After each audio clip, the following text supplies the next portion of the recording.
For nearly 30 years, the Packers were one of the NFL's worst teams. Then Ron Wolf showed up, and with a few genius moves, he resurrected the franchise.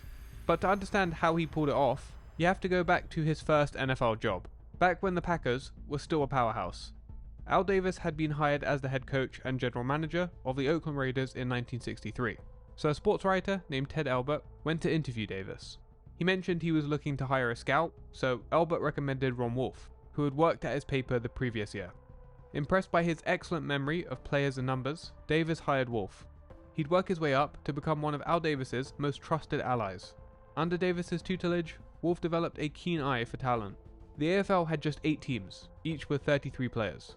That meant it was feasible to watch tape and evaluate every single player. So I would sit with the coaches, and they would break down all the players by the positions.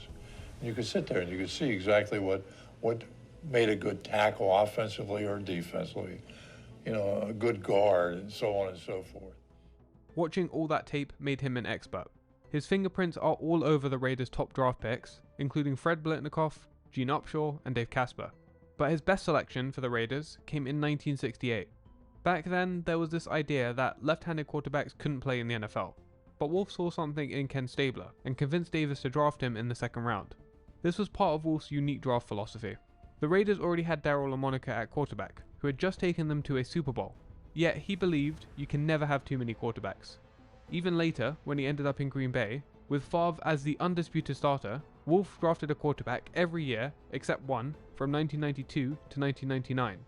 But it worked out because it would be Ken Stabler who led the Raiders to their first Super Bowl in 1976. But Wolf had left before he could enjoy the fruits of his labor, joining the expansion Tampa Bay Buccaneers. The problem there was that the owner, Hugh Culverhouse, was driven by the bottom line, not the goal line. That was his philosophy, and it permeated the organization.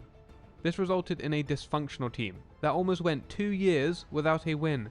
Yet somehow, Wolf was still able to find success. Eventually. His first ever draft choice ended up in Canton.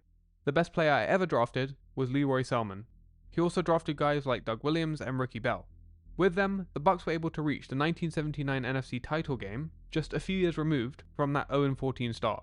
Ron Wolf had helped get 15 players on that 1979 team.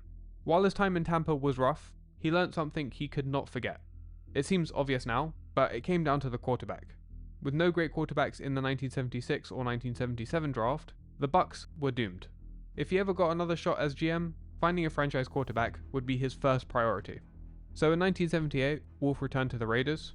One of his biggest moves was sending Raider icons Ken Stabler, Jack Tatum, and Dave Casper to the Houston Oilers in exchange for a couple players and draft picks.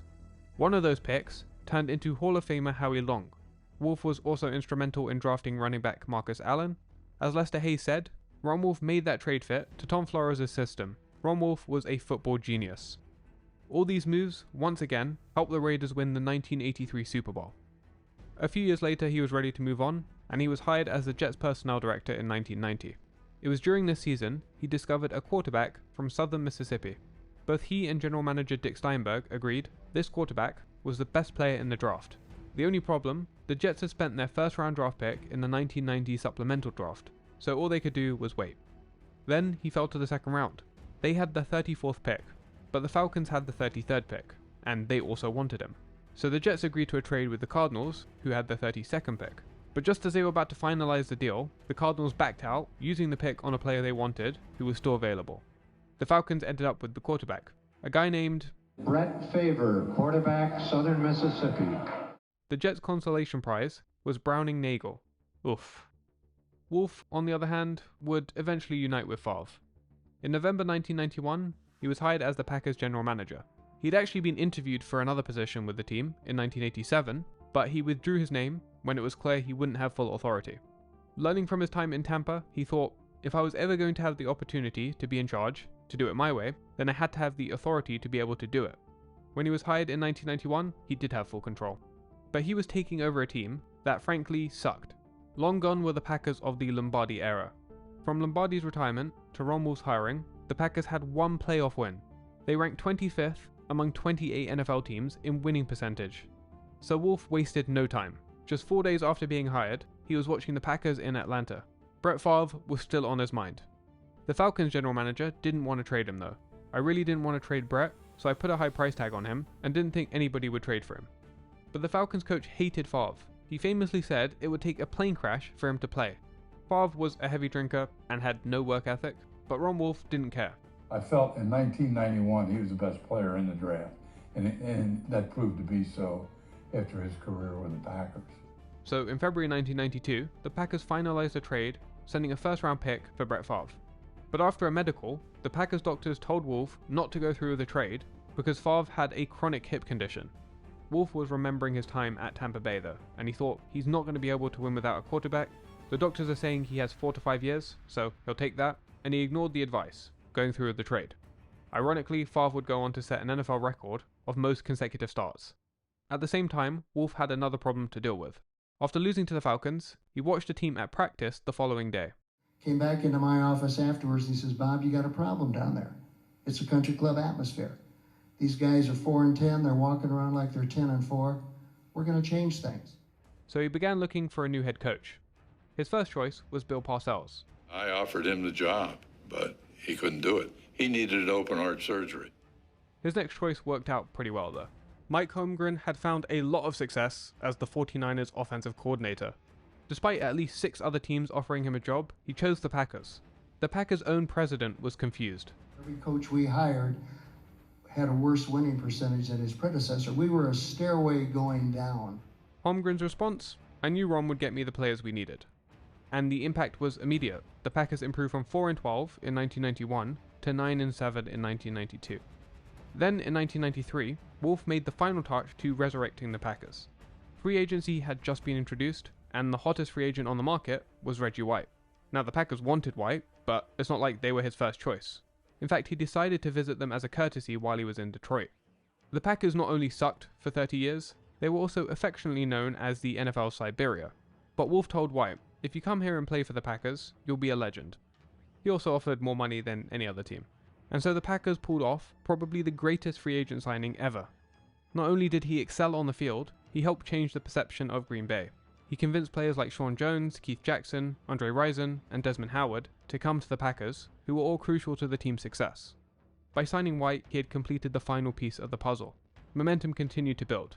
They had already gone from 4-12 to 9-7 and won their first playoff game in over a decade. By 1995, they finished 11-5 to claim their first division title in 23 years and make the NFC Championship game. The Packers were once again winners. Almost. The Lombardi Trophy still eluded them.